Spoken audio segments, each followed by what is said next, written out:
Bismillahirrahmanirrahim. Assalamualaikum warahmatullahi wabarakatuh. Apa kabar hari ini anak soleh dan soleha? Masih bersemangat, masih tetap semangat dalam mengikuti pembelajaran daring hari ini. Baiklah, bertemu lagi dengan Umi Epi pada tematik tema A, subtema 3 pada pembelajaran 4. Seperti biasa, anak soleh dan soleha, sebelum memulai belajar, kalian persiapkan terlebih dahulu seperti alat tulisnya, buku cetak, beserta modulnya. Pembelajaran 4, Ilmu Pengetahuan Sosial, PPKN, dan Bahasa Indonesia. Ilmu pengetahuan sosial menjelaskan pengaruh letak geografis bagi kebudayaan dan transportasi masyarakat Indonesia. PPKN menjelaskan perilaku yang sesuai dengan nilai Pancasila. Bahasa Indonesia membuat karangan dengan menentukan ide pokok. Untuk pembelajaran pertama, ilmu pengetahuan sosial. Nah, dilihat di sini ada gambar peta kita wilayah Indonesia yang berada di antara dua benua dan dua samudra. Dilihat kita Indonesia ya, terletak di antara dua benua, yaitu benua Asia dan benua Australia. Kemudian kita juga terletak di antara dua samudra, yaitu Samudra Hindia dan Samudra Pasifik. Kondisi geografis Indonesia yang seperti ini memberikan keuntungan pada sektor kehidupan masyarakat Indonesia, antara lain dari kebudayaan dan transportasinya. Letak geografis Indonesia yang amat strategis itu memberikan pengaruh terhadap kebudayaan dan transportasi yang ada pada kita negara Indonesia. Faktor-faktor yang mempengaruhi keragaman budaya. Jadi, keragaman budaya yang ada pada bangsa kita Indonesia itu dipengaruhi oleh faktor-faktor. Yang pertama, karena letak strategis wilayah Indonesia. Kemudian, karena adanya keragaman suku bangsa. Yang ketiga, karena perbedaan kondisi alam. Dan yang terakhir, karena adanya keragaman agama yang dianut oleh masyarakat Indonesia. Selain itu, keragaman budaya yang ada di Indonesia juga memiliki dampak positif dan dampak negatifnya, atau dampak baiknya dan dampak yang kurang baiknya. Dampak positif keragaman budaya yang pertama, menjadi sumber kekayaan bangsa kita. Yang kedua, bahasa daerah yang beragam. Nah, adanya bahasa daerah yang beragam ini karena kita negara Indonesia itu terdiri dari suku yang berbeda-beda. Contohnya ada suku Lampung, ada suku Jawa, ada suku Sunda, ada suku Batak, dan masih banyak suku yang lainnya ya nak. Nah, itu semua memiliki bahasa daerahnya masing-masing. Sekarang, dampak negatif dari keragaman budaya. Jika tadi dampak positifnya, sekarang dampak negatifnya. Yang pertama, mudah masuknya kebudayaan asing yang berpengaruh negatif untuk kita bangsa Indonesia. Contohnya, zaman sekarang ya, terutama anak umi yang soleh dan soleha itu juga sudah banyak mengenal yang namanya sosial media.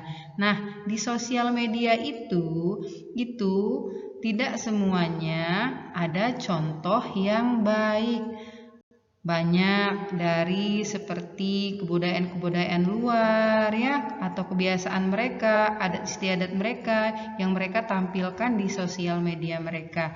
Nah, itu semua itu tidak baik untuk kalian contoh jika memang berpengaruh negatif. Jadi, kalian boleh menggunakan sosial media ya, Nak, tetapi harus pintar dalam menyikapinya atau menggunakannya.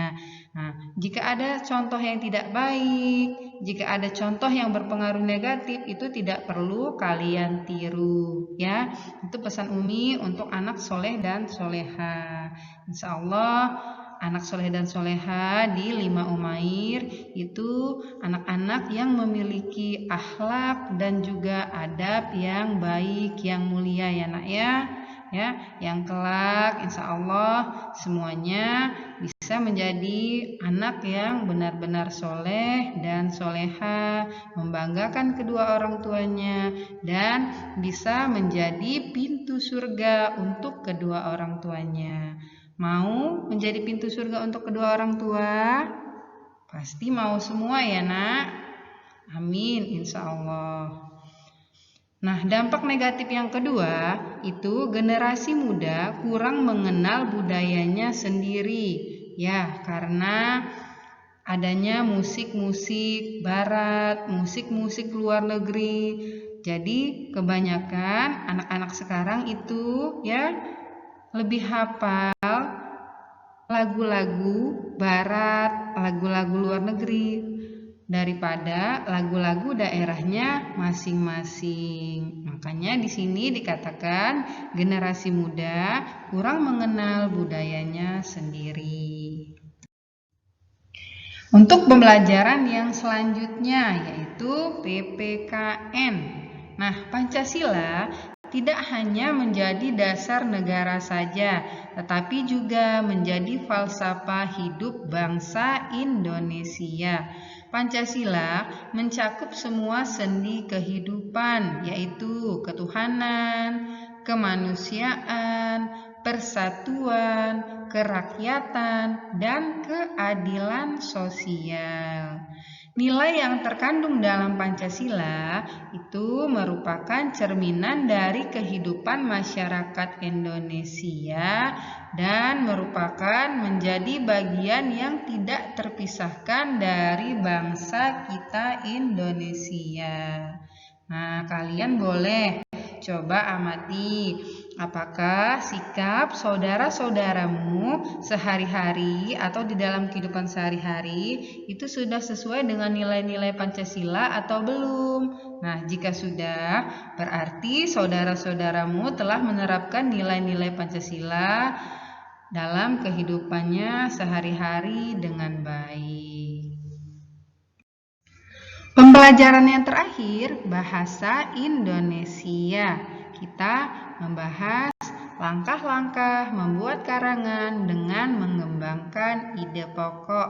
Yang pertama, tentukan tema. Kemudian, tentukan ide pokok pada tiap-tiap paragrafnya. Dan kembangkan ide pokok menjadi ide-ide penjelas yang mendukung ide pokok. Baiklah, cukup sekian materi yang bisa Umi sampaikan hari ini. Semoga ilmu yang Umi berikan menjadi ilmu yang bermanfaat. Dan Umi mohon maaf apabila ada kekurangan dalam penyampaian materinya. Tugasnya untuk tugas anak soleh dan soleha, kalian kerjakan latihan soal yang ada pada modul halaman 64. Selamat mengerjakan ya anak soleh dan soleha, dan tetap bersemangat dalam menjalankan setiap aktivitas hari ini. Baiklah, Umi akhiri. Wassalamualaikum warahmatullahi wabarakatuh.